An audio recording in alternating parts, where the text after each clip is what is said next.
Ok, alunos! Agora, como o professor Beto explicou a nossa aula 5.1, que fala sobre as civilizações da Mesopotâmia, e vocês viram que eram bastante povos que habitaram aquela região da Euroásia, Europa, Ásia, parte também ali da África, muitas civilizações.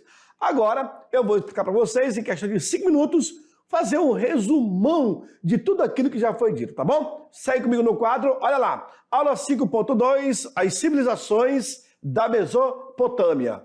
Então, na explicação do professor Beto, com certeza ele falou para vocês que a Mesopotâmia é o lugar entre rios, ou seja, terra entre rios. O significado da palavra Mesopotâmia é terra entre rios. Que rios? O rio Tigre e o rio Eufrates, certinho? Por isso, olha que legal, pois é.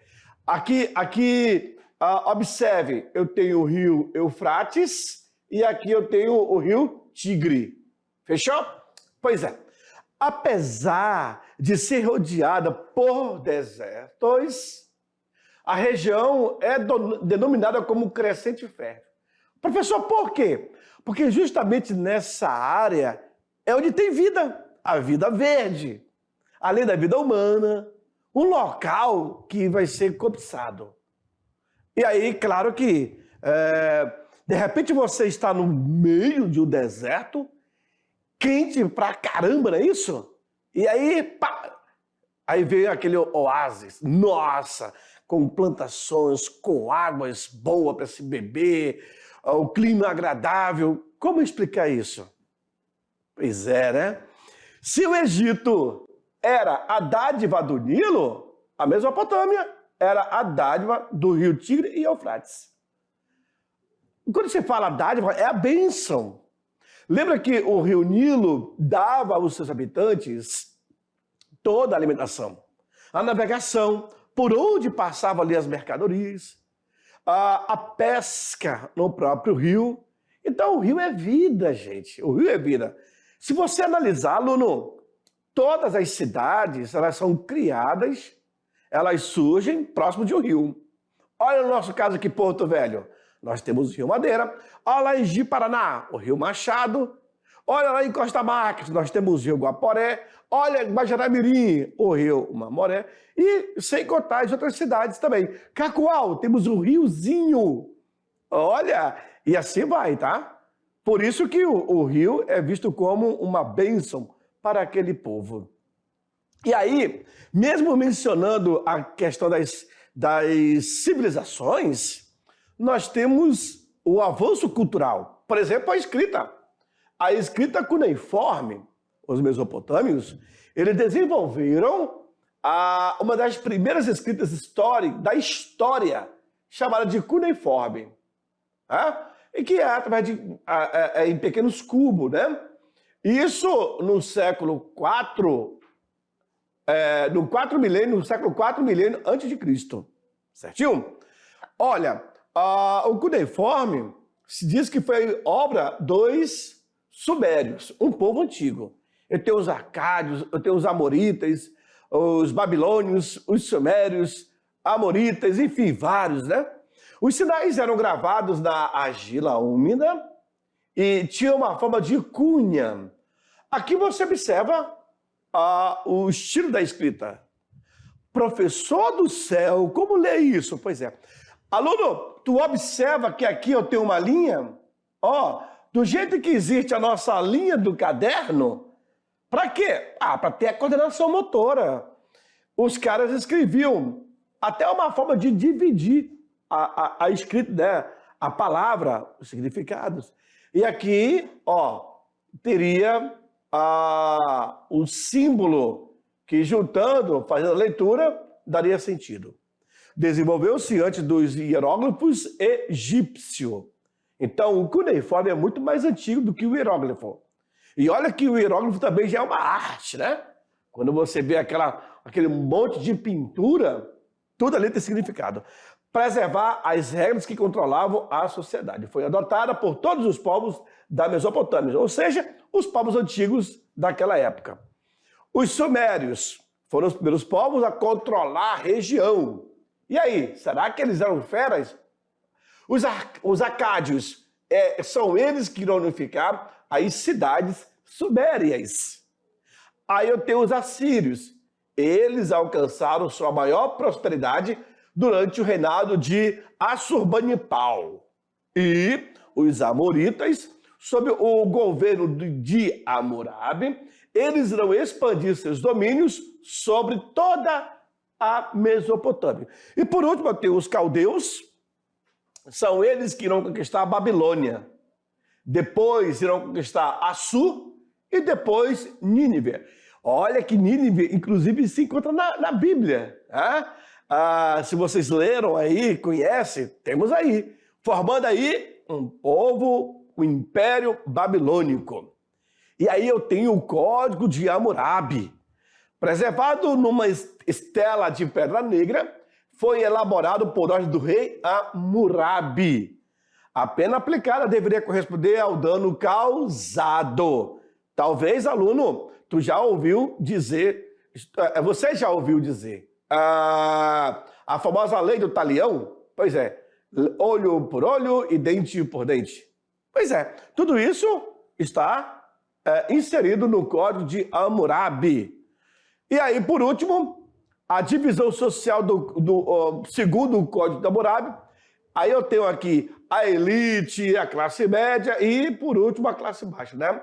A Ilur, proprietário de terras e burocracia palaciana, Mushkenu, camponeses e trabalhadores livres, Gurush, trabalhadores sem família que cultivavam o lote dos tempos e, por último, eu tenho o Hadu, que são os escravos. E de lá para cá, olha que essa questão da divisão social, vem para mim, essa questão da divisão social, ela é muito mais antiga do que você pensa. Não é de hoje, dizer assim, existe rico, pobres, etc. Isso desde quando a humanidade surgiu. Na Mesopotâmia, que é a região mais antiga, já havia essa classificação social. Mas agora eu te deixo para fazer a atividade. Daqui a pouco eu retorno para nós corrigirmos junto, tá bom? Até lá!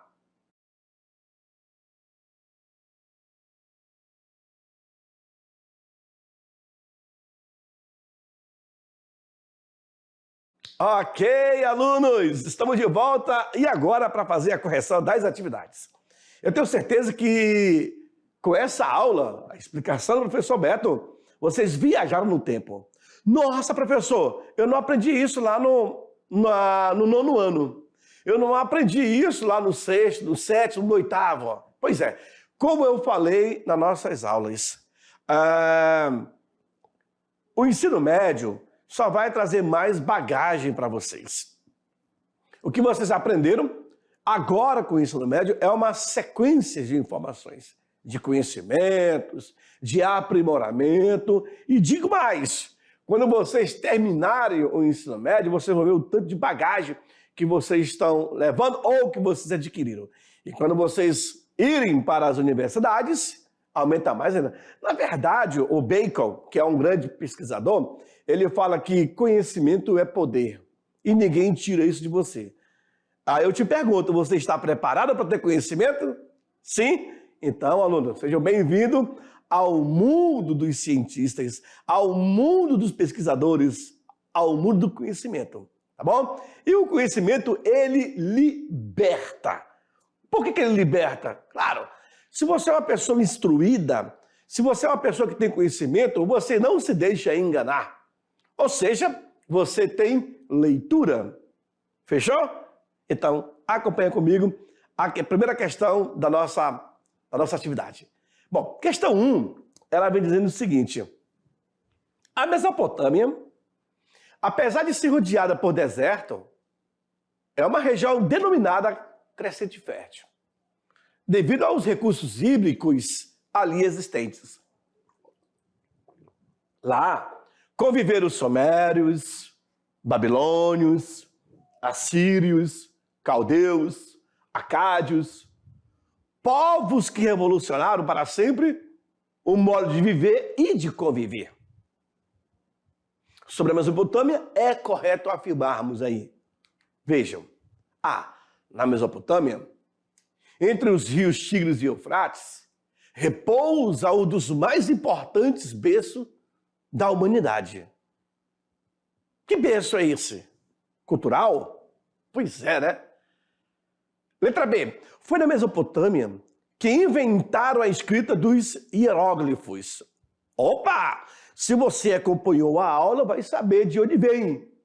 O mandarim, o hieróglifo, o cuneiforme, são as escritas mais antigas do mundo, ou da civilização.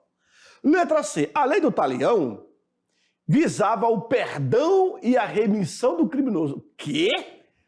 Foi isso que vocês aprenderam? Revejam, por favor. Inclusive, o Código de Hammurabi, ele vai expressar uma contundência bem mais agressiva. Percebe-se? Letra D.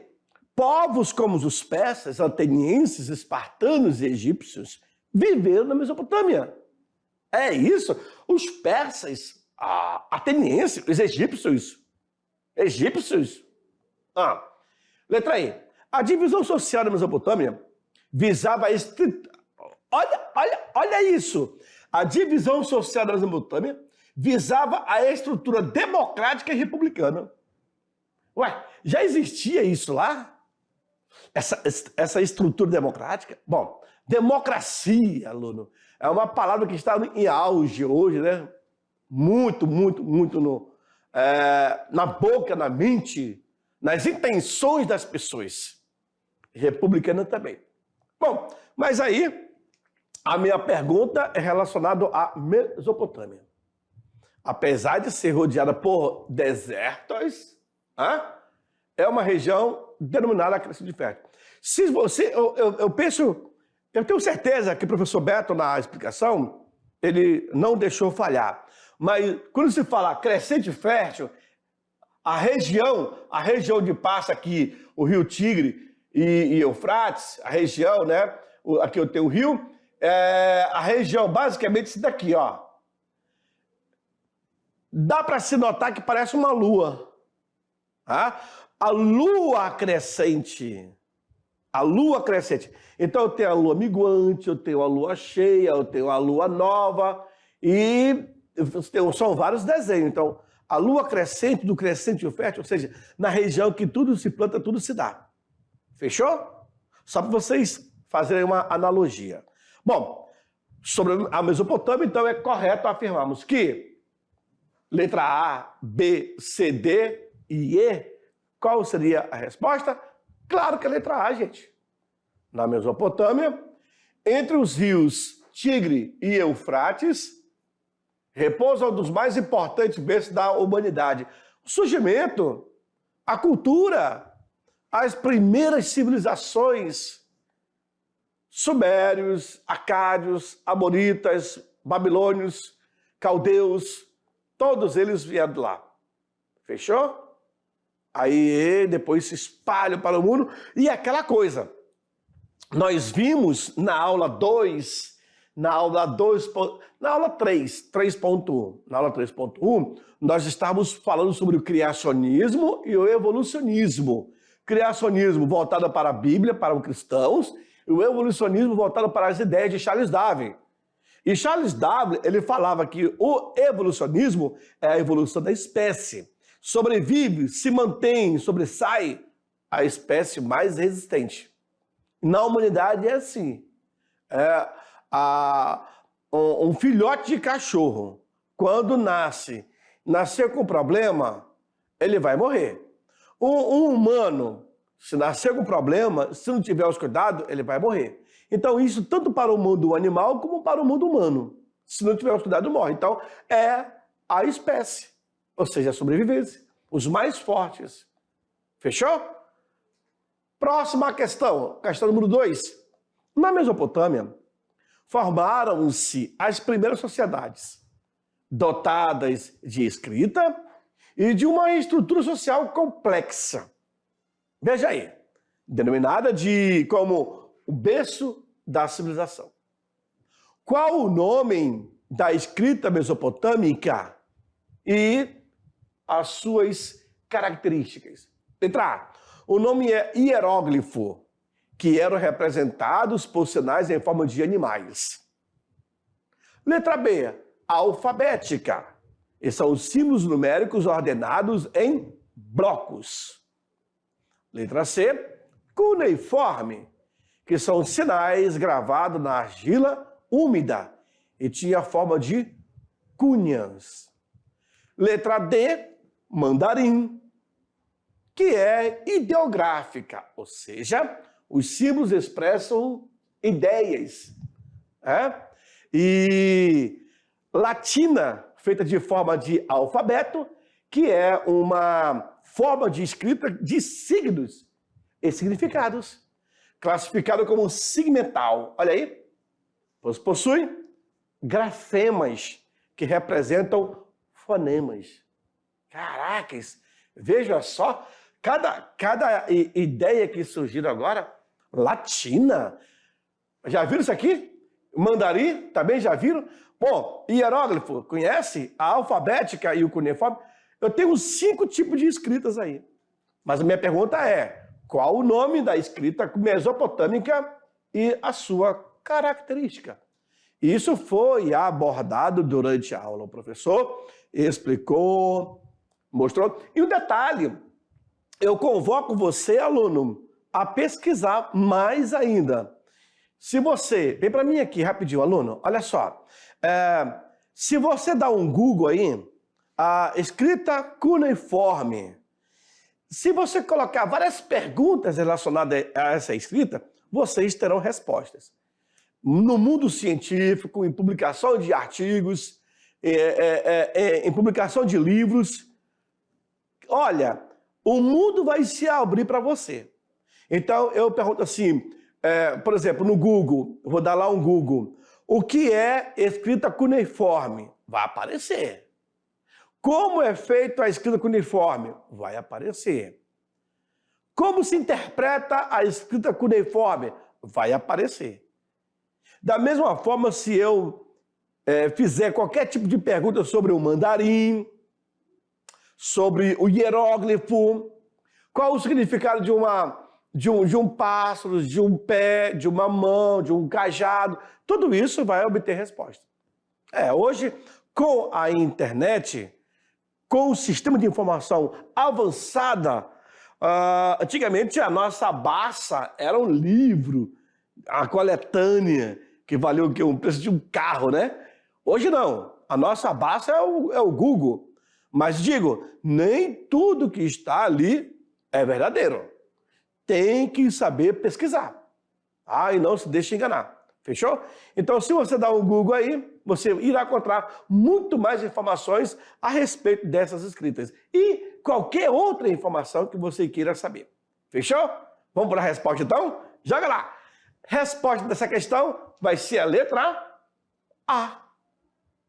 Na Mesopotâmia, formaram-se as primeiras sociedades dotadas de escrita e de uma estrutura social complexa, denominada como berço da civilização. Aí pergunta, qual o nome da escrita mesopotâmica e sua característica? O nome é cuneiforme, em cunha, viu? Como é que eram feitos? Eram pedaços de argila que os caras começavam a fazer símbolos e com significado. São sinais gravados na argila úmida e tinha a forma de cunha. Como assim, professor? Pois é tipo um tijolo. O cara pegava, vem para mim, o cara pegava um pedaço de argila, aí ele fazia o desenho e colocava no sol. Ali o sol ia queimar. É como se faça o tijolo hoje. Só que o tijolo você leva... Hoje está tudo mecanizado, né? Você leva para o forno e ali, em alta temperatura, ele já sai queimado, tá beleza. Mas antes, a forma bem primitiva, por exemplo, quando se fazia telha, o cara moldava a telha na coxa, levava para o quintal, para o terreno, deixava ela em posições, aí jogava mato em cima e tocava fogo. Com aquela temperatura, cozinhava, queimava a telha. Ela estava pronta para uso. Tudo é técnica, é isso? Próxima questão, questão número 3. Sob o governo de Hammurabi, expandiram seus domínios sobre toda a Mesopotâmia, do Golfo Pérsico até o norte da Síria, e eram denominados de babilônios. Bom, é característica dos babilônios. Ok? Os sumérios, os acádios, os assírios, os caldeus.